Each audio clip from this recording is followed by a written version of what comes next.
What is up, guys? Welcome to the inaugural first episode of Straight to the Kokoro with the person who actually helped me come up with the name for this podcast, Sean Nguyen. Did I say that right, Sean? Yeah. Yo, Awesome. everyone. So Sean is a competitive weightlifter, dancer, and track athlete. He also coaches weightlifting, strength training, dance, and track. And then he's also a patent examiner. So got a bunch of different things going on, and we're just gonna go over a bunch of different stuff today, kind of let it free flow. So the first question I had, Sean, is just tell me about one of your favorite moments in anime and what it means to you. All right, sweet dude. This one is like a pretty iconic moment, I think, for most people who like got into anime in the mid or early 2000s, and that was Rock Lee versus Gara. When Rock Lee takes off his ankle weights and just drops it, that shit was ridiculous. That is easily, yeah, that's like one of the best like before Shippuden moments. And you've probably seen like the Leonardo DiCaprio memes. It's like when guy tells you drop the weights. Yeah, it's so good. Because like up to then, Lee as a character is just so relatable because like he's so, I mean, he's not gifted at all. He has no ninja ability. He can't do any jutsus, but he worked his ass off and he did some crazy shit against people who he had no business being able to beat. And that was definitely super inspirational for me as a teen. Because I never ever thought I was like physically gifted at much stuff. Like my dad would always say, like, yeah, man, we don't really have good genetics to like go very far in sports. So just stick to school and study. And then that would be your bread and butter studying. I totally feel that. Was that part of like through anime? Was that how you kind of got into lifting and training? Or like was any of that around the same time as when you kind of started? Yeah. So if I would say anime has been super formative and huge in my life to the point where so I have like a rotating big three of like passions in life. Number one is always anime. That's always been there, which drive the other two to three. So I guess the top four actually. It's usually revolving around either weightlifting, track, or dance. Like those are always competing for the number two spot, but anime is always up there first to like inspire me. Like um if it wasn't for like Naruto or like Luffy or even like Goku, like I probably wouldn't be doing like a lot of what I'm doing because like the message that they always like preach in those kinds of anime is like, yeah, if you work hard, you can go like super far and you would like exceed all like limits that you wouldn't even know that you could do. And it's always inspiring to see, even though they're like made up, like it's still awesome stories. Oh, for sure. I think that's for me one of my favorite things is like, we have like reality TV now, and the last thing I want to do is watch someone like give someone a rose or like have a lot of fake depth. But I do think through like anime, at least for me, and the same thing you're saying, like there's so much depth and like the storytelling is so good. Obviously, there are some shows where it's like I feel like I could pick on Dragon Ball where it's like Goku gets his ass beat. Like he goes and trains really hard. He beats like the guy who beat his ass, and then like that cycle just continues across like I feel like a couple decades worth of time at this point. Yeah, for sure. But but Naruto, like you said, like so much deeper, especially like how heavy the initial like starting of it is as you're like coming to know him. And then yeah, I think like you said perfectly, Rock Lee's like the epitome of hard work and has like he's like just the true underdog. Yeah, Would you absolutely. did you first come across it? I feel like for me it was like watching Toonami after it was like 8 p.m. on a Saturday, and you'd get like I think it was I don't know if Bleach was ever in there. And correct me if I'm wrong, but like Naruto definitely was, One Piece was. You had all the weirder shows like Bobo Bobo Bobo Bo. Like Yeah, and you were just like in left field at that point where you're like, what the fuck am I watching? yeah. I think yeah, Bleach. I think I forget if it ever was on Toonami. I know it was definitely on Adult Swim. But yeah, I was exposed to Naruto via my cousin. He was like downloading things illegally all the time as a kid, and he would just like play this. And I was like, "What is this show?" Where the first actual episode I've seen of Naruto was Neji versus Naruto, with the 64 strikes. So I was like, this is amazing. What are they doing? What is this show about? So then I would go back from the beginning and then watch from there. That's how I was exposed to it. That's a pretty good first like tap in, I feel like if someone was to Yeah. like tell me I dipped a toe in and that's your first moment, like the bar is pretty damn high at that point. Like, and I feel like there's always like a couple of those soundtracks that you're just like, oh shit's about to get real serious. Oh yeah, for sure. Like whenever Naruto is about to like fight and like he just summons the nine-tailed chakra, it's like that I still play that music all the time for like PRs and stuff in the gym I to get me totally hyped.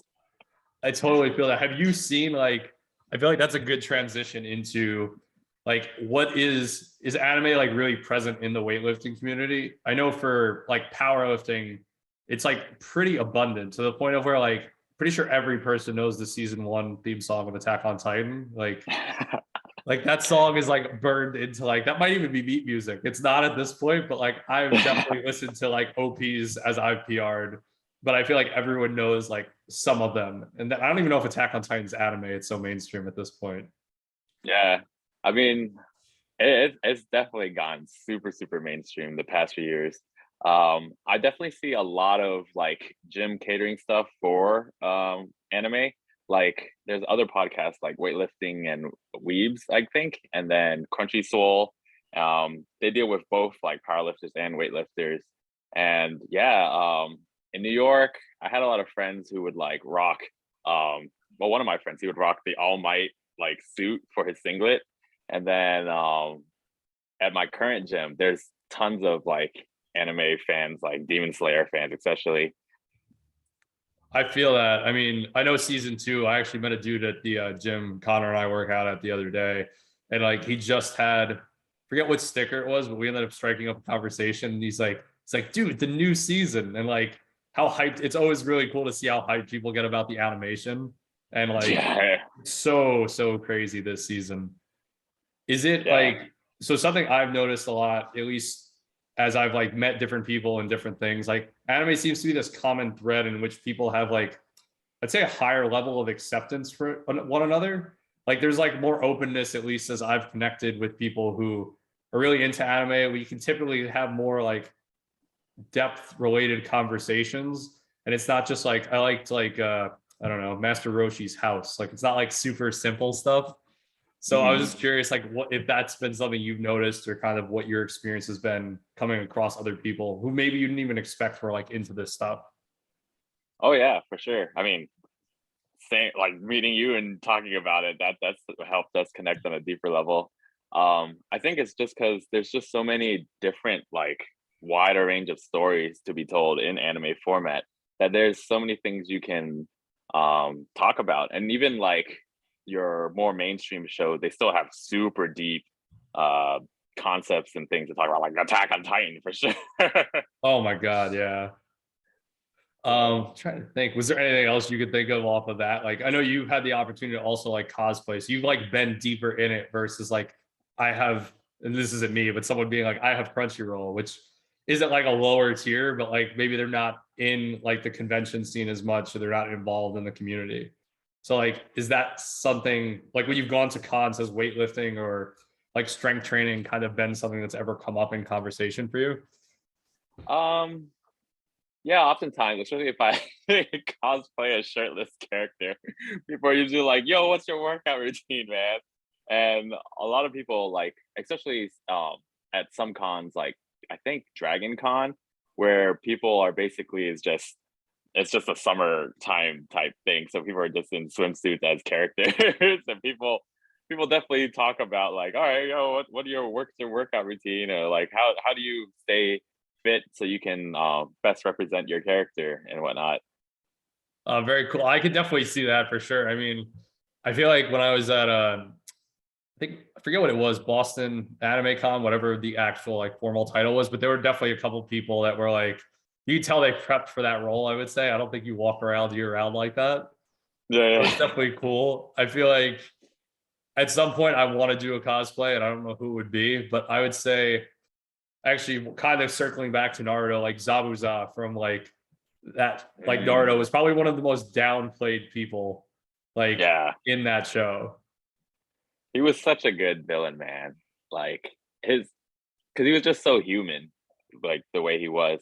And like I actually like really enjoyed going back to watch Naruto, like from starting from watching Neji versus Naruto, and then finally like seeing their first arc, which is Zabuza. I was like, wow, this is so compelling because like him and Haku were just like, man, what does it mean to be a tool or like in service to your whoever is hiring you? For sure. I think that was I don't think I realized it when I saw it on Tsunami, which was like in English. And then when I've seen it like again, it's like it is way different. I feel like I felt like that with a lot of things. Like, have you ever seen Gundam Iron Blooded Orphans? I think we talked about it briefly. I haven't seen it yet. No, I haven't. So that show kind of like, not to spoil like too much of it, that show kind of goes off that same thing of like, what does it mean to see yourself in this like very fit mold, as like in that case it's there's like illusion, they're alluding to like slavery and like different levels of people being in society, but it's like after you get out of that, like does your mindset change? Like how do you move through the world like having been kind of scarred as like a tool in the case of like Zabuzan Haku, or like in this case like being an orphan and kind of being in this like lower tier of society from a person view, at least in that Mm, universe. dang. So it's heavy. It's one of the heaviest shows I've ever seen. Yeah. I'm trying to I think. definitely gotta watch it. It makes sense with the title Iron Blooded Orphan. Honestly, I wasn't expecting it to be that good. I feel like a lot of shows I've started watching, I'm like, what am I watching? And then I'm like, what am I watching? Like by the end I'm crying. Like Angel Beats is a pinnacle Mm, example of that.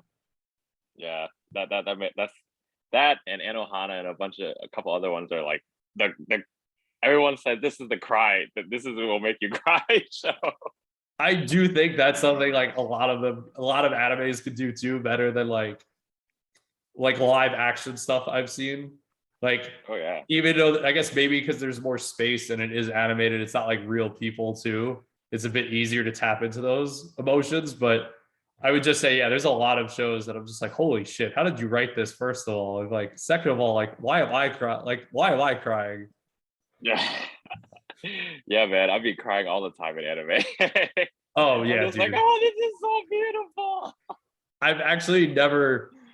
I don't think I've ever been to like a fully packed movie. I'd be curious, but like I've heard people be like, don't talk during a movie, and you go see like, I don't know, John Wick, right? People will be like, oh shit, and expressing. But I'm like, I've heard from other people, like you go see like the My Hero movie, and you'll have a crowd full of people just like screaming, like, fuck yeah, like going off, and you're just like, this was not in the other movies, like the Yeah. non-animated movies. You're like, they're just going off. Yeah. I can totally see that. I've yet to go to a movie specifically, but um based on just like at going to cons and having them play trailers and stuff, I can totally see the movies themselves being like, yeah, because people are already cheering just up for a trailer. That's a good point. I forgot about how many trailers I've seen where people are just like, oh, like you're finally seeing like the manga be animated if they have that. Yeah, I feel for like sure. off of that, like I was thinking, like, what are some animes that you've been recommended that you could just never get into and why? Or maybe stuff like, I know the term like mid is thrown around a lot, but there's definitely shows that like people are like, you gotta watch this. And I've watched certain shows myself and I'm just like, I don't know. This isn't all that. Like I wouldn't watch it again. Yeah. There was a couple shows like that for me that like I kind of never finished, like Gurren Lagann, um, which might be controversial Yeah, I opinion. feel like as I think about my experience with that, some people are gonna be like, "What?" But yeah, like I don't know, like for me, Kamina was like just such a compelling character that like spoiler alert, I guess, is like super early spoilers. But Yeah, like it's pretty early in the show. like once they passed it, I was like, man, do I really want to invest my time in this? Because like I was so invested at first, and then just God, so it's like I that killed a lot of like the momentum I had. But maybe I'll kind of like go back and finish it. That was actually kind of similar for me in like Demon Slayer. Like Demon Slayer took me a while to finally like get into, and then once I got into, I was like hooked though. So I'm glad I gave it a second chance for sure. Nice. Was there any other ones for you, or those were like the big two that comes to mind? Um, I'm sure there's a lot for me. I can't remember at the top of my head 'cause I've seen so many. Um, Maybe like Durara season two. Like I watched season one and I was like, all right, this is solid. And then I was like, but I don't know if it was solid enough for me to try to watch a season two of it. What was I that was like, show I'll let about? it's the one with the girl who's like headless, but she like has like a yellow helmet and rides a motorcycle. I don't think I've ever She's even heard of it. she's one of the main characters. I mean, there's a lot of things going on. It's basically like turf wars in a Japanese province, like kind of modern day between like high schoolers and um non-high schoolers. Basically the whole town. They're like something's going on. I feel like that honestly perfectly transitions into how distorted anime makes like teenagers. Like Yeah. like I think Baki, which if anyone's not familiar, like everyone's yoked at 13, like, and they can typically do things that it's like their dad's less jacked than them, even if he's like mid to late 30s. Like, but the son's just like, flaring his traps. He's like, I'm home, dad, from school. Yeah. And it's like they're like 12. Like if you've Yeah. seen have you seen Tokyo Revengers? I've seen some of it. Yeah. Like they form for anyone that's had never seen it, I think it's one of the best shows like that from last season, if I'm recalling right, or 2 seasons ago, I think, like Mm. on Crunchyroll. But like, they're middle schoolers, like, so they're probably around the age of like 12 or 13. They have a motor gang, and then like a couple of them have to be like 6 feet tall and just yoked. Like it's like, and they've killed people already. Yeah. That's like a lot of anime series. Like Ichigo is only like technically what 13 or 14. Really? Naruto's like 12. Yeah. He's like, I'm a junior high school kid, blah blah blah. Now I'm in high school. I'm like, dude, these kids are like destroying the world at that age. Like, what do you mean? I think it's just so interesting because then you get the distortion on the other age where like people's moms are like kids. I always Yeah. hate that. It's just like she's 42. She looks like she's 4. Yeah, yeah, yeah. That where they make them like super Lolita or like just kids. Yep, exactly. And then like the middle sibling will just be like the middle between the two, and you're just like, what the fuck am I watching? Like, Yeah, I would yeah. say try to like off of that, I feel like the easiest like what the fuck am I watching anime for me was Devilman Crybaby. Um Mm. So I imagine like I haven't done acid, but I imagine this is like what it would look like if I did acid and it was a terrible experience. Like I don't know if you've seen it. Like there's a lot of biblical references in it with like Satan and God, and it's just like the animation style is okay. It's definitely trippy in itself, but you watch it and when you get to the end, I literally was like, I've just blown through, I don't know, 6 hours of my life and I want a refund. Yeah. I've always seen clips from it, and every time I see clips from it, I'm always like, "What the heck is this show I'm watching, man?" And then my friends are like, "Oh, it's Devil May Cry Baby." I'm like, "What?" I mean, the name fits part of the show perfectly, like as you watch it, but it's definitely like I remember showing it to one of my really close friends, and I was like, "Dude, can I use your TV?" I put it on, and there's some like really fucking weird scenes, and he's just like, "What the fuck is this?" I'm like, "This was a bad first impression." Yeah. Yeah, there's definitely lots of like shows like that in anime. The Monogatari series is one of them, where it's like you're just like, why would you choose this scene to play out?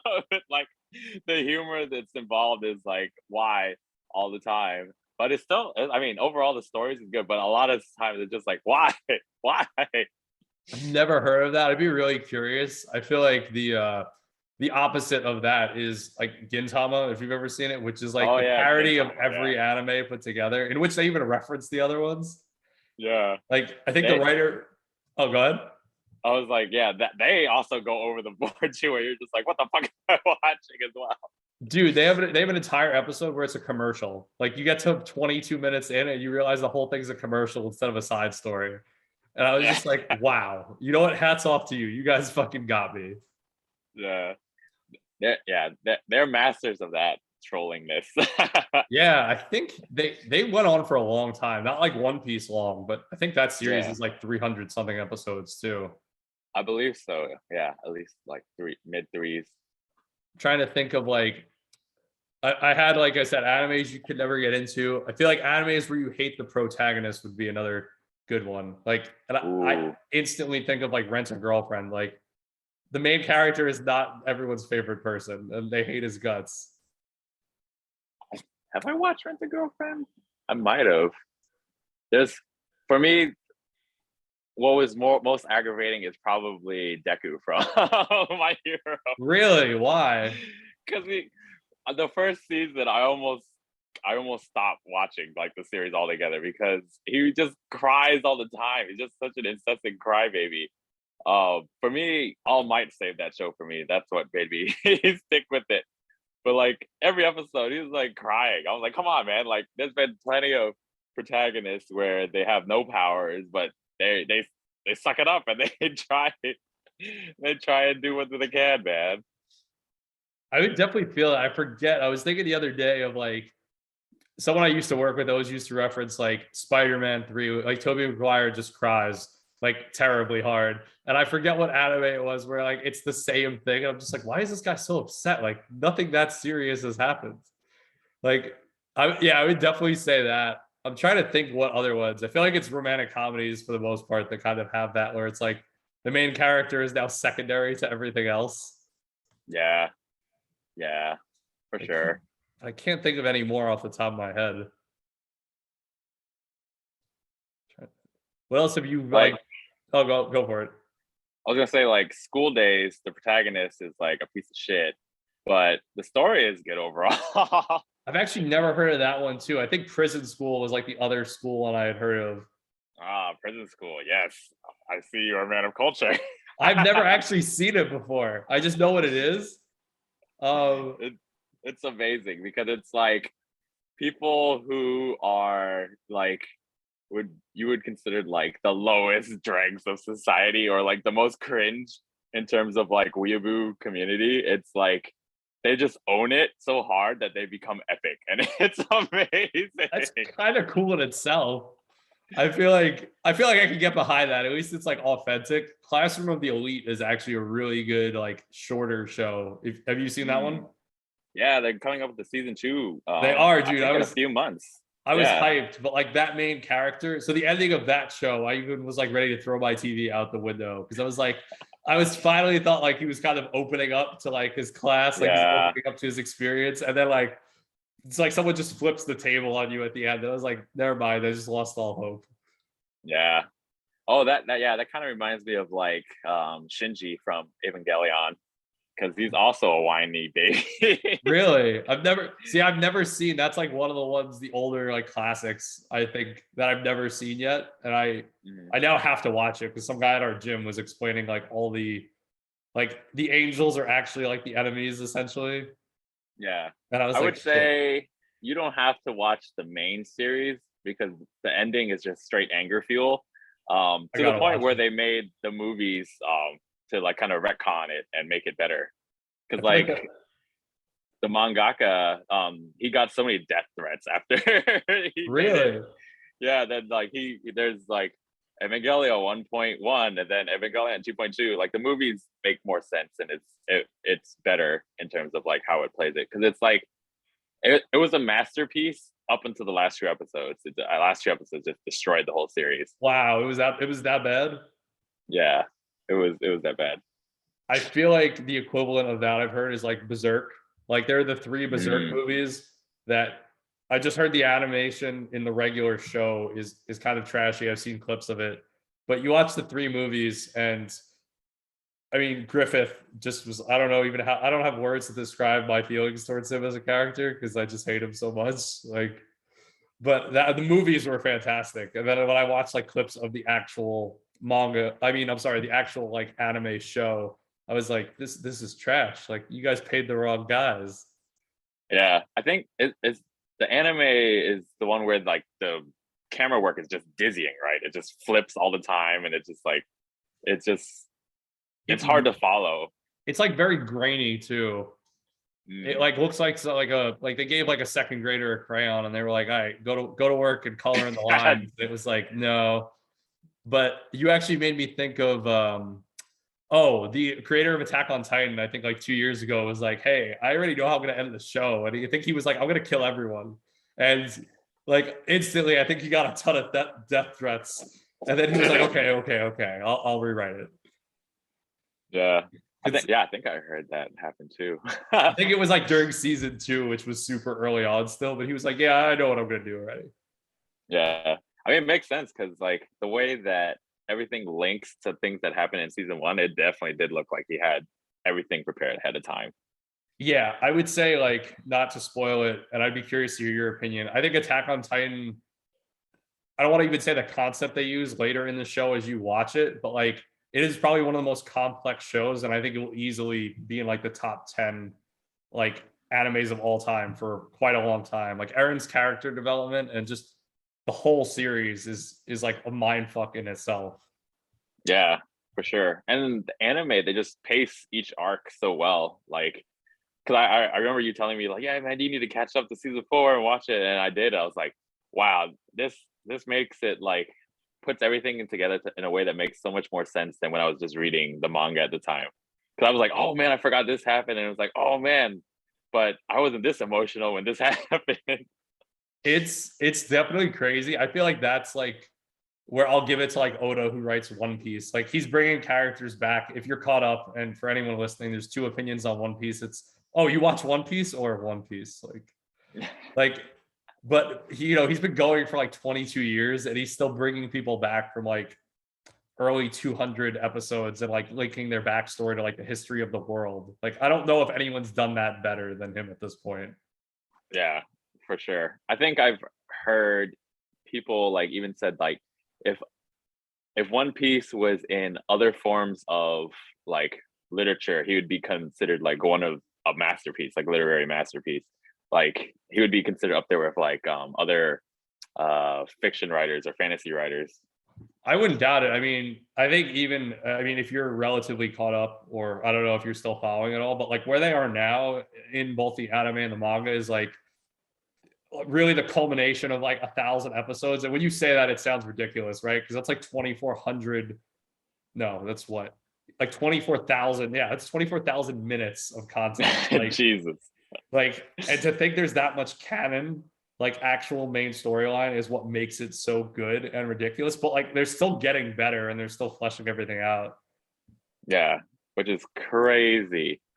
I've definitely seen memes where they're like, "Oh, you only do this show as you go, like you don't plan ahead of time," and then it shows Oda's like, "What do you mean you didn't know have everything birthed and conceived before you made the show?" Yeah, I mean, he's just out there doing it. Like, I feel like he's one of those people that it's like, I don't know what he'll do next. Like, and that's always what's really interesting to think about, is like, this is like your legacy essentially. Yeah. I'm trying to think of like, so on the other end of that, what would be your like top? All right, no, I'm not gonna do that because I hate top questions. Like, what would be some of your like go-to shorter animes for people that aren't into it? Because I feel like I have this one, especially when it comes to like meeting new people, specifically in like dating. Like some girl will be like, you watch anime, and I think it obviously depends on who you're talking to, right? But like initially, I think they're assuming there's like octopus tentacles of some kind, and like there's a lot of other crazy weird shit. So I'm just like, I have like 3 or 4 in my head that I'm just like, okay, these make sense, are close enough to like normal storylines in reality that it's not going to be like, what the fuck am I watching? Yeah. So how short is short for I'd you? say under 24 episodes or under. So like 2-ish seasons, I feel like. Hmm. That's usually that might make it a little tricky for me to narrow down. I can give you a couple of mine off the top of my head if that makes it easier. Yeah, that works. So I think Death Note's kind of pushing that, but like Death Note, I think is Yeah, around I was 30, gonna say Death Note. 36. And I think as like a psychological thriller, which I also never expected to go where it went, especially towards the end of the show, was fantastic. I'd say Vinland Saga, if someone's into history, it's like one of the best short ones. Um, Death Parade, which Oh is yeah, Death Parade. very. I feel like that one could honestly be hard to interpret, but I'd say other than Darwin's Game is actually really good too. Mm, I haven't seen that one. It That one. I highly recommend it. Like you're watching like this character battle with his morality for like a good chunk of the show, and then you just hit a point where everything like flips, and you just see him like change so drastically in like an instant, and it's like it just changes your whole perspective of everything you've just seen, like building him up. Yeah. Dang. Yeah, I have to give that show a try then. But yeah, back to what you said about Death Note. That was actually gonna be my go-to because like I think that one is like super relatable to. It's like your typical uh detective and like police, like cop and detective type series, and it's just so compelling, the writing and then the suspense and thriller. Like I'm pretty sure I've shown that to my girlfriend and other Yeah, people too. I feel like the polar opposite of that, and I haven't finished the show because it just was too weird, was like Domestic Girlfriend, if you've ever seen that. Mm, Like the dude's whole life is just a wreck. Like I feel like I've never seen anyone get like so in such a terrible situation where it's like I forget the name of the law, Murphy's law. Like what can go wrong will go oh wrong. yeah, Like yeah, every yeah, yeah. possible thing for this man is terrible. Dang. Yeah, I feel like shows like that are, well, it depends on like how well you know the person that you're gonna try to introduce to, for sure. Well, the one I just said you do not recommend to people. They'll instantly just be like, what the hell am I watching? Like, what the hell am I watching? Like, I mean, I've showed some what the heck am I watching to people like Detroit Metal City. That's a pretty I have not even heard of that one either. so that one is like I think 10 episodes. They're each like 11 or 12 minutes each, but it's just following this guy who wants to just create like indie pop, J-pop songs, but he's like an amazing death metal like vocalist slash band leader that he just gets roped into this band where he's the leader and he has to live this metal life basically. And he's like, no, I just want to create J-pop songs. And then everyone's like, no, we fucking hate that shit. We want to hear you talk about like pillaging and like death and all that stuff. And yeah, that was actually pretty funny because the movie, fuck, who's the leader of Kiss? Oh, Gene Simmons. Yeah, they had Gene Simmons in the movie as What? Like as actually the Gene he was Simmons? actually in the movie as That's like fantastic. the main like death metal boss guy that they like encountered in the series. And yeah, the humor in it is just so ridiculously off the top. Like, but I would still recommend it to people. It's really short, but just know that this is how deep anime can get to in terms of like the far end of the spectrum. Like in terms of ridiculousness. Yeah, in terms of ridiculousness. Like if you have dark humor, then go for it. If not, then don't recommend. I feel like that's the hardest part. Like if you also can't pick up on like sarcasm or like you're saying dark humor or the other things, it's just like just go right over people's heads.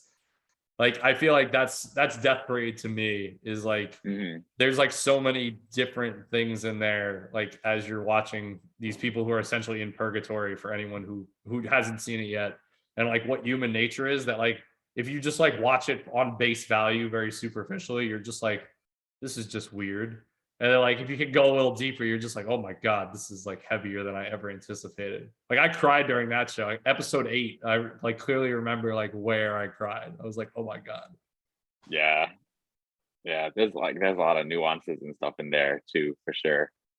Um, I guess if they like so like I would recommend things depending if they're like, let's say a musician. There's definitely a lot of like really good, beautiful like jazz type shows, like Kids on the Slope, where for me it was super relatable because it's like I grew up with like a classical piano background and Okay. like everything in music that I was exposed to until I was like 18 was just all classical music. And then this character, he's like a prodigy at classical music, but he gets exposed to jazz for the first time.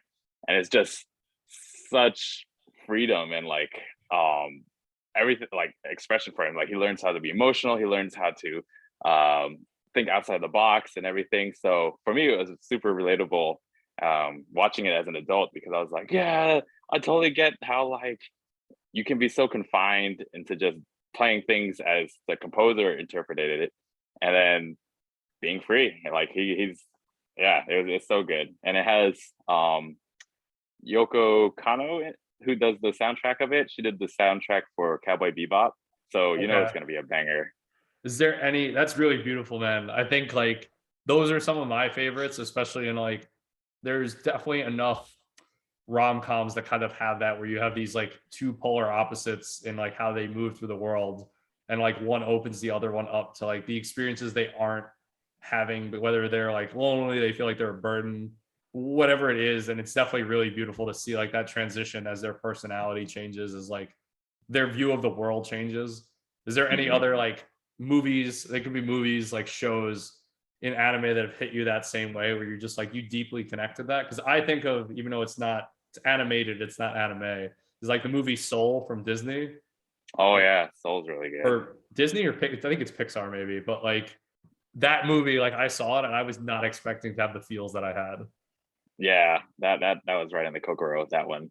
Yeah, But it seems like a lot of the music related shows, because yeah, Soul, Kids on the Slope. Have you seen Your Lie in April? I have not yet. Is that one's musical based too though, right?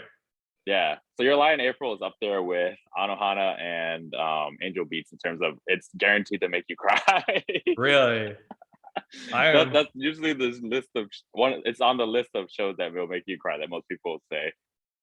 I am always down to watch any of that kind of stuff. I feel like it's always enlightening how like deep they manage to go. And I feel like the music is always really interesting because it's generally super diverse. Like the Angel Beats soundtrack, like Mm. there's like a lot of different songs, and then obviously they change. And at one point, I don't know if you know, like Lisa's doing some of the music for like that group who does Mm. like the OP to Demon Slayer, the first season.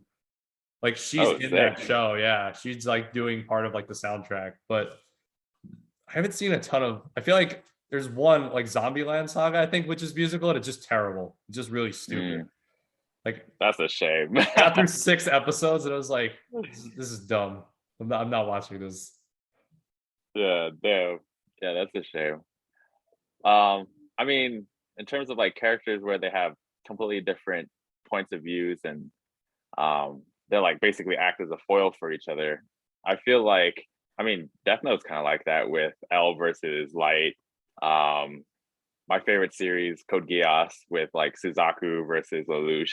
Like, um, I mean, Code Geass is definitely very formative or influential in terms of like how I view the world and and stuff like that too, What in did terms of it like how I try to operate. how did it like what did you take from that show? If you don't mind me asking, like how you kind of like shifted your perspective. I mean, um, I always consider myself like kind of an analytical person, so like I always wanted to like try and be like Lelouch, where like I'm thinking like 3 steps ahead of everyone and all that stuff. And yeah, just seeing how he thinks, um, it was cool to try and like kind of emulate. Not to the point where I want to like take over the world and Yeah, yeah. Take over a destroy a small lot of country. people, but basically the gist of it of like mission, sacrifice, and all that stuff as well. I feel like he has one of the best like character development arcs too in like a shorter show. I think that show's like 48-ish episodes in whole. Yeah, like Plus 50. Yeah, there's like a movie that wraps it all up if you've seen it, like the last movie. yeah. Like which was really well done in my opinion. Like it wasn't like if you watch, I know you have you seen both Full Metal Alchemists? I've seen Brotherhood, not Okay, the good. full, You I haven't seen good. all of the Good. first Don't one. don't don't watch the fucking other one. It's terrible. Yeah, Like, but it ends on a note where you have to go then watch the movie. And yeah. from like what I know, like I don't know, the movie's not the best from what I've like glimpsed, but like Code Geass, to circle back to that, I think like the way they finished Lelouch's character and like I think sacrifice, if you said that before, like and just the way he like prioritized what he was trying to move to or towards like in the story was like really good. And then Suzaku's like the opposite of like I guess like a knight but to a fault kind of where he can't like get shit done in the same way. Yeah, it kind of reminded me a lot of like the Dark Knight with like Batman versus Harvey Dent, and like how like Batman had to sacrifice himself at the end for the good of Gotham and stuff like that. So I think I definitely just resonated with that kind of storyline. I think that's actually a really good point I haven't thought about, especially like in The Dark Knight. I feel like most people have seen this, and if you haven't, this is not my problem. Like, You like should by now. when he saves Harvey, right? Like that reminds me of what you're saying with Suzaku and like Lelouch's relationship. But it's like he actually wanted Harvey to succeed to the point of where like he saw he could be like that greater good, and he like Batman himself was just like a stepping stone more so. Yeah, That's definitely a good point, man. I've not thought about that one. I feel like yeah. trying to think who else. I feel like one of my favorite shows, and it was with me like, did you ever hit like pandemic depression at one point where you're just like, I don't know if especially what you do, maybe it was busier, but like as just being a trainer at that point and having no other thing, like I feel like you hit the peak where you're like, cool, I had time off, I got unemployment, and then you're just like, fuck, every What do day I is fill just it with? yeah. Well, you're like every day is the same. I'm like, what am I supposed to do now?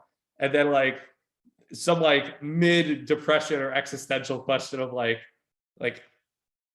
I'm just stuck in this loop, so to speak, even though it's not the reality. So I ended up reading. I watched Tower of God. Oh, Which nice. have you seen it? Yeah, yeah, yeah. Okay, so then I got so into it. I read. I'm on the like week to week chapters, like 580 Oh, dang. something, and it is probably one of my favorite things because it's like someone who's kind of like not Rock Lee to that degree, but like kind of trying to work incredibly hard, but he is a prodigy to some degree, so it changes it. But like he's trying to find himself and kind of understand like how he's going to move through the world, like as being someone who could like either be a tyrant or like more compassionate and like bring people together, I guess, rather than rule over them.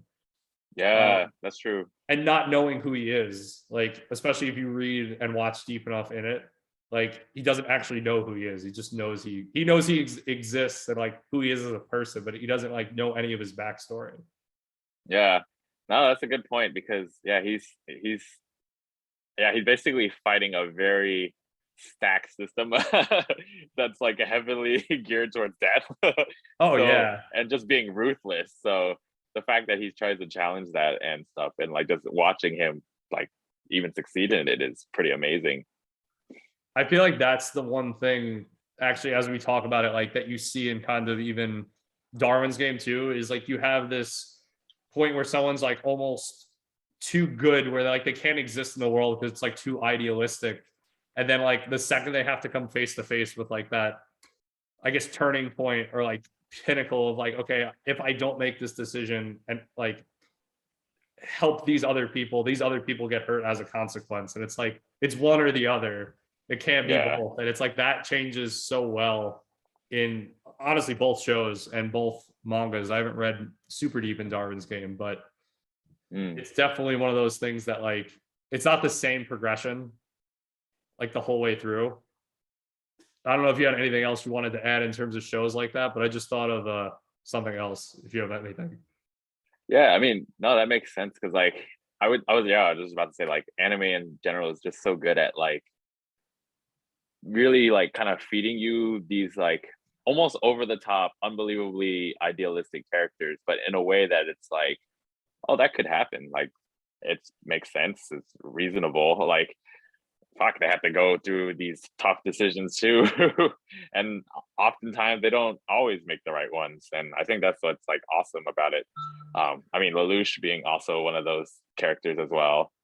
Um, I yeah, think Deku actually really fits in that role too, especially yeah, like as the show keeps going to like what you were kind of saying. Like the first season could be a bit of a grinder, like yeah, yeah, except when you get towards the end of the first season, I think, and then it like you said, All Might definitely saves the show. But like he does, I know later as the show goes on, you kind of run into that like turning point of like, hey, like it can't all be like righteous like throughout the whole thing. At least from what I yeah. know happens later on. Yeah, no, absolutely. Yeah, because I definitely started changing my mind about Deku as it went on because he started developing in a way that's like, oh, okay, this is real now. It's like, all right, he's actually going through tough times and trying to figure it out, and he's dealing with a lot of the consequences of his actions. I think in a lot of ways, it's just like it is like the hero's journey essentially. Like how much like stuff can you throw at someone and kind of like give them to overcome, and then it's just like that progression.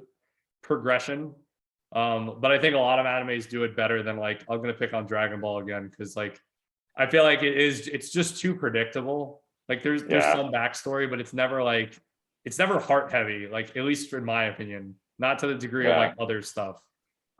yeah. Like, There's like no risk involved. yeah, I mean, Goku's died probably like 12 times at least. If I'm not like, I don't even know if I have enough like Yeah, digits on my fingers and toes to count. But like, I think what bothers me more than anything is the progression of the show. Like you were saying before, like Attack on Titan has pacing versus like Dragon Ball will just be me and you panning to views of each other, and then it'll be like next week, and I'm like, you sons of bitches, like. yeah, for sure. And like, I feel like Akira Toriyama like shot himself in the foot when he made Super, because I feel like I really liked Goku growing up, and even like as an adult, I thought he was cool. But like once I watched Super, I was like, you know what, Goku's kind of annoying. He's kind of an asshole. Like even though he's supposed to be like super good, like What made you he, like? What was it that he did that like kind of made you feel that way? I mean, the fact that he was willing to just basically jeopardize Universe 7 because he just wants to fight. That's true. Yeah, he's like, let's do this. Yeah, like he's not even like considered good now. He's just like chaotic neutral. I mean, they did kind of make his polar opposite too, where it was like the destructive version of him that just was conscious he was destructive. Like Goku Black was basically like, I guess if you wanted, you could argue he was Goku. He was just the opposite, where it's like I'm gonna fight everyone and destroy everything, and I know what I'm doing. Versus like I'm carefree and yeah, we'll fight and possibly destroy the universe. Yeah, yeah, yeah. I mean, I do appreciate the growth of all the other characters, like Vegeta and yeah, Goku Black, even Trunks. But I just wish that Akira would give like the spotlight to someone other than Goku, because like everyone else deserves the win. Because Goku keeps getting it, and it's like, come on, man, he's just so cheap now. Dude, Vegeta had one of the best moments in that show, period. Like him actually realizing what's important to him as he like at one point obviously transitions in the tournament and gets like less shafted because that's Vegeta's role is to kind of be like I'm better than you for about like 3 seconds, and then it's like nope, Goku did the thing again. He's better than me. Yeah, always steals the win. Like him versus Frieza and like Resurrection of F. Like let Vegeta win, man. He was just destroying. You can't let it happen, man. It's gonna ruin like the probably the merchandising. Like that's like my other favorite thing I think in anime culture is like we'll just be like this is just merchandise. Like this person exists to be merchandise, or this pet exists to be merchandise. That's true. There is a very strong merchandising culture. Well, I feel like just even with like Chainsaw Man that's coming out, or I mean any of the Mm, Pokemon stuff, like that's just straight merchandising. Like, and then yeah, like yeah, yeah. Chainsaw Man, if anyone's like seen the trailer, like Panchita, I think is like how you say the name of like the Chainsaw Devil. Like, there's just memes that it's like this is just merchandising. Yeah, like it's like what you call it, Pikachu with the chainsaw on his head.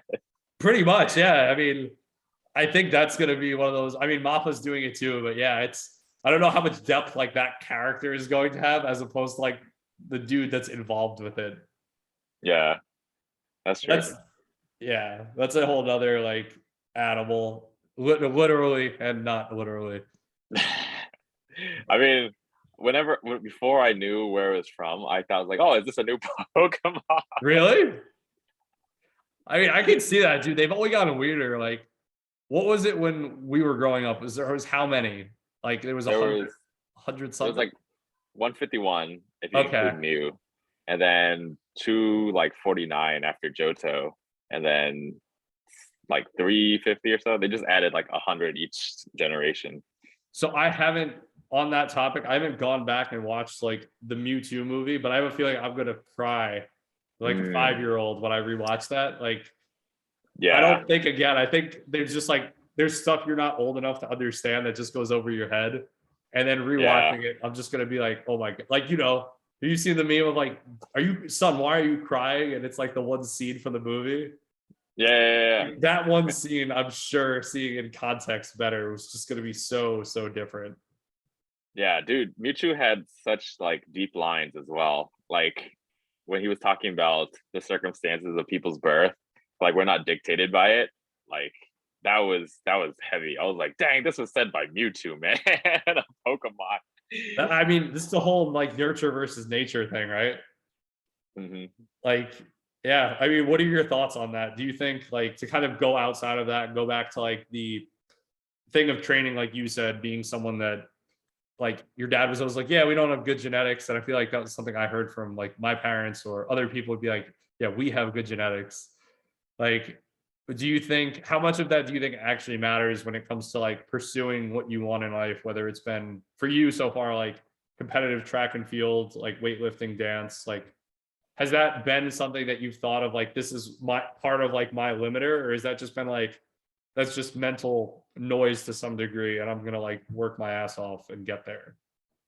So it's definitely mental noise to some degree. Of course, it helps you in terms of where your starting point is, in terms of if you're actually talented at it or not. But like something I would consider myself like I never would have ever thought I ever do in my life is dance, because like I wasn't exposed to that at all growing up. My family doesn't really play anything that has rhythm, and yeah, like I always thought I had two left feet growing up, and yeah, it's definitely a lot of nurture. If you can find really good teachers, mentors, coaches, etc., in like any field that you're interested, you can go so far. Um, yeah, that's definitely what I learned through dance for sure. How did you get exposed? Like, how did you kind of find that? Like, I know you're super passionate about it. Like when you get the chance, obviously, like you're popping on IG, and that like Yeah. inspired me to want to try it because as both people who love like movement, like I think the control is so impressive. But like, I guess having that, I've heard of a lot of people who it's part of their culture, so it's kind of the opposite. Like, how did you get exposed to it, and then like kind of go down the rabbit hole? Obviously, being where you are now. Yeah, so when I was in high school, I did track and field, and my track team always would like bump music in the weight room, and they would always be dancing and stuff like that. They were playing a song called "Two Step" by DJ Unk, where I would like try and also do a two step, and they were like, "Oh shit!" They saw me in the corner, and they like pulled me in. They're like, "Come on, let's go, let's go, let's go, let's do this!" And then they got me in the circle to dance a little bit, and they were like, "Woo!" And I was like, "Oh, this feels kind of nice. I want to get into this more." Nice. So I practiced from there, and then I got into it pretty deep from college, starting the popping club there, and then from You there, started like it? yeah, it started Oh, with some dude. friends. That's awesome. So you Yeah, were like one of the first movers, like in that sense in college. Very cool. I mean, it yeah. sounds like your high school track team was better than my high school track team in terms of like that inclusiveness. I feel like I think they used to just run like gassers for us. Like you're just gonna run until you can't run anymore. Damn. Yeah, our team was very supportive, and I definitely feel like they were definitely formative in terms of me trying to become less awkward in life, because I was definitely very awkward, super nerdy, and yeah, they definitely made it like more confident, like helped me become more confident as a person. So I can really resonate with that because like my joke was, I think if we had the same class, like I run into people very rarely now because I moved across the country, but when I used to live back in Jersey, like I'd run into people after high school and until I was like a senior, if I was in the back of your classroom and I saw you, I'd be like, we have class together. They'd be like, what, where did you sit? Like I never heard you make any noise. And I think like lifting really transitioned my confidence because at least for me at first, it was like, I want to meet girls. And then it like obviously not obviously, it became like something in which I could progress and like constantly refine a skill as I got into powerlifting. And then I think Mhm. that changed like my perception of myself enough that like then through that, fortunately, meeting people, like I was able to really explore more of who I am and still am. But like, was there a point in your life that you felt you went from like more of that introverted person to like wanting to be more expressive and like open in how you kind of were and like kind of come to life, I guess, and step into your own shoes? Does Yeah, that make that was sense? definitely that was definitely me when I started dancing because like before then I've always like had like performance anxiety. Like I'd be nervous to go up front um in front of class to like deliver any kind of presentation. Uh but yeah, no, like once I got into dance, I really like really learned, and this is what I definitely attribute to my mentor, Rashad Hassani, um, to like really be accepting of just who I am, where I'm at in life, and just be super grounded in that. Like, this is me. Like, take it for what you want. Like, this is how I'm the culmination of all my experiences. So this is what I show through my dance. So take it or leave it. Like, I don't really get too bummed out if I don't place high in the dance because or competition because it's very subjective anyways. But if I can be real with people and like just interpret the music in that way, I feel like I've already achieved what I wanted to. That's beautiful, man. Like, yeah, you're in it just to be able to express yourself. How did you meet your mentor? I met him in college because my friend was introducing us to a group that was near back home where I lived, like away from college. So whenever I came back home from college, I would try and learn with that group. And yeah, I've been learning from them for a while. And I mean, I told you who they were. Yeah. Where'd you go to college? Or where was back home and where was college? I don't think we ever talked about that.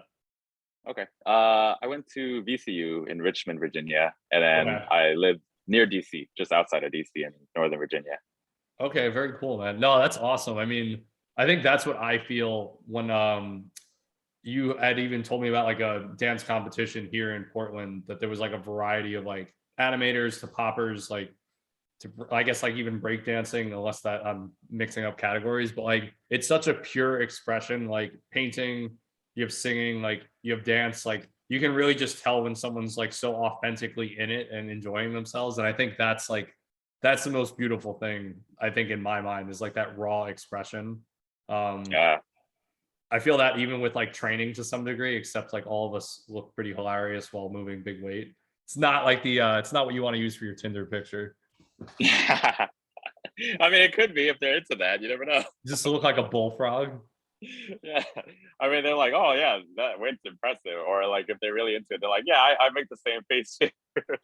I feel like no one knows. So fortunately, like you do a sport that people know what weightlifting is. Like a clean, I think is like super recognizable. A snatch, they'll just like demo it. And like for anyone that's listening to this instead of watching it, like they'll just move like their arms above their head, and you're just like, oh, that's a snatch. Like, but like powerlifting, I always used to be like, I competed weightlifting because if I said powerlifting, people would just like scratch their head, like, what's that? That's funny because like I feel like it's the opposite for me Really? because they're usually like, "Oh, you mean like you bench and you squat?" Like, what do you? Maybe we're each talking to the wrong people. I guess so.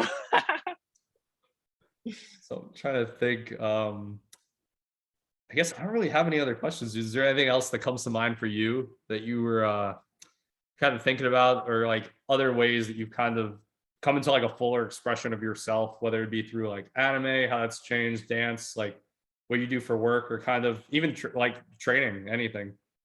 Yeah, I mean, going to cons is like pretty fun, especially cosplaying, because you can like really take the time to be that superhero that you always dreamed of being, and like everyone will be supportive of you for that.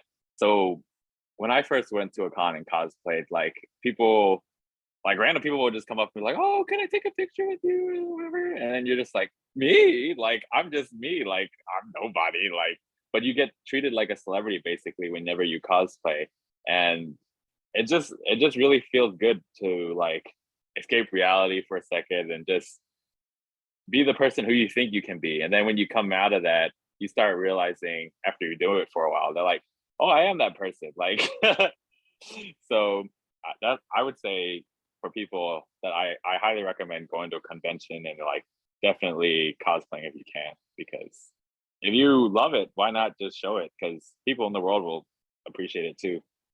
I feel like as I hear that too, I just think of like people appreciate it so much. One, because maybe they just have a deep love for like the whole culture, anime, manga, like Japanese culture. But I think also like you're doing something a lot of people aren't always like confident to step out of their shell and do. And I feel like at least even with my first competition with powerlifting, it was like, I'm gonna compete when I'm ready. And then I just had someone like pester me until it was like, you're never gonna be ready. I did it. And if I didn't, I probably would have actually never competed. And Yeah. like, have you ever like the advice you just gave? Like, I've definitely been on the other end too, where it's like people are like, I'll compete when I can like bench this much. It's like, no, just do it now because you're never gonna do it if you like wait for that like metric. Yeah, that was actually me in powerlifting as well. It's like, oh, I'm not gonna compete until I hit like world class numbers. Wait, have you done powerlifting too? Yeah, I used to powerlift before weightlifting. Oh, damn. Yeah, but I never really competed until after I started weightlifting. And then I was just like, man, my bench has gone down so much since we never work on benching anymore. I mean, I would give most things to have your squat. Like Sean can squat like what you're in like mid to high fives, if I believe what I've seen like singles. Yeah, like mid five right now. And you're how many kilos? Um, at the time I was like 83-ish, 84. Okay, I'm so trying to bulk up to 181. 89. Yeah. Yeah, dude, that's solid. I know powerlifting has changed so much as a sport since I stopped competing and even started, but like that's still crazy. Like I think most people don't understand like obviously in a sport, right? We compete and we compare ourselves to the people that are in it. But like Yeah. if you ever trained a Gen Pop person, and this isn't a dig at them, but like when people think about how little maybe their progress means, or like able to be able to deadlift 315, like most people will never pick up 315 pounds. Like it's such Yeah. an accolade in its own way if you obviously care about that thing. But I think the process is what's super rewarding too, is like it's not like you don't get a lot of juice out of that lemon when you squeeze it. Like you have to keep showing up and keep putting it to work. Yeah. No, I agree. And that's why I think like going back to what we were talking about with relating to like anime characters, just keep pushing even though they don't have talent. It's just like you really never know how far you can go unless you try.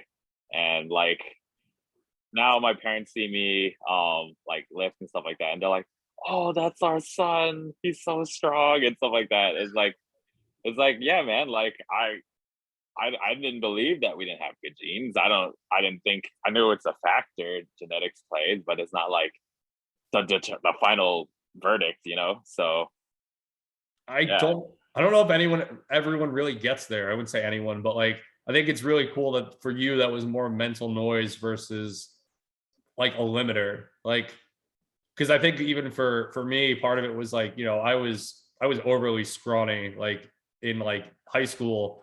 And I think part of what got me good at like lifting, particularly like deadlifting, was someone's like, you can't deadlift like 315 without being on gear. And I was like, I'm gonna go do that now because like I'm gonna prove you wrong out of spite. Yeah. And then No, I just exactly. and then I just remember doing it. It was terrible. It looked like I was a cat. Like, and then like, years later, obviously not looking like I had like a back that my spine was gonna just snap in half. I was like, wow, okay, like there really aren't these like imaginary limits to some degree. And I'm not saying like I'll probably never you know what, I don't know, but like deadlifting 800 for me would take too much investment. But to say it's like impossible probably isn't realistic depending on the person. Yeah. No, I agree with that because like there's just so many factors in life, like in terms of like invest how much time you have to invest and like how long you can stay healthy and a bunch of other things that just longevity really goes a long way because like there's been so many people who were like way more talented than me in high school that I was able to compete with them in track because I lifted and trained a different way or trained with a different kind of mentality, and just even sticking with it in the long term, I'm like surpassing numbers that people hit in my high school, which is considered crazy because like we had people who were like benching mid fours, some guy benching 3 times body weight, and like our school was like ridiculous in terms of Damn. in terms of like the athletes they had because it's like they were they weren't even on like a good program. They were just on like a typical bodybuilding program. This is what they were hitting. I'm like, what the heck, man? I mean, and you've been coming back from an injury, right? Like I know when we first met, like you had been dealing with, was it hamstring stuff for like a while, or Uh, lower body herniated stuff? discs. Herniated Herniated discs. discs. Okay. And Yeah. then like you were hitting PRs like 12 weeks after we first met, like in training, because you started like just, continued to grind, but was training smarter, not just kind of like high school football coach mentality of like maxing out every Friday. Yeah, exactly. And like that's where it's like there's just so much in the world available nowadays for people to like really bring out a lot of their potential. Like the coaching for track is like super good now. The coaching for dancing is like super great. We have like YouTube and a bunch of other stuff that like people back then in the 60s when the dance was made didn't have. We have rehab has evolved so much in like the past 5 years. Like what you guys are teaching is like ridiculous. Like I've gone through so many like chiropractors and like manual therapists and all them peoples and throughout the years, and I've only gotten like temporary fixes but never like permanent ones, you know. So it's really evolved. It is. I just always think of like the internet when people are like, like we never had this much access to so many things, like and the amount of experts, like kind of like you're saying too. Because I remember when I asked you like, where can I learn to pop? Like you were just like, yeah, here's like 3 people, and I was like, oh shit. Like versus like, yeah, back in the day, I'll say like you had to read either like a study, and it was like months after it came out. I wasn't even alive for this, obviously, and I don't think you were either. But it's like you go to your library, and it's just like books that have been there since like the 70s or 80s, or if not earlier, and you're just like, this, none of this is actually accurate. Yeah, I remember reading a lot of like old bodybuilding books. Well, you Going to the gotta library. start that way. Yeah, That's for like, sure. have you ever been on the Misc? The myth. What's that? So okay, so the bodybuilding.com, like where you used to like first, at least for me, buy supplements, there was a miscellaneous section. And this was where you go for like Oh, everything from halfway decent advice to terrible advice to yeah, like yeah, yeah. just straight up getting like, it was Reddit before Reddit was Reddit, basically. Yeah. Like And before T Nation or whatever. yeah, basically, but it was like a really toxic version of like people would ask for everything from like, hey, what splits best? Well, like how big are you? And like just it was like all your typical old school, like, oh, you're an ectomorph, you're an endomorph. Like Yeah. it was just like very classic, like strength training. And at the time, like, creatine might wreck your kidneys, like too much whey protein is gonna hurt you. Like all the stuff that like recently to some capacity has been like, it's like, no, we have enough literature that's not actually true. But it's like this was like the birthing place of like, I don't know, a bunch of lifting noobs and experienced lifting people coming together on the internet. Yeah. And like the birthing place of everyone's like, oh yeah, I used to like bench 450 when I was 13. Oh, for sure. I mean, you get so much stuff. Like, I feel like that's every unfortunate. I would be curious, like, if we surveyed 60 old men, and how many of them said they benched 405, and then like you just get accounts, and you're like, yeah, none of them benched 405.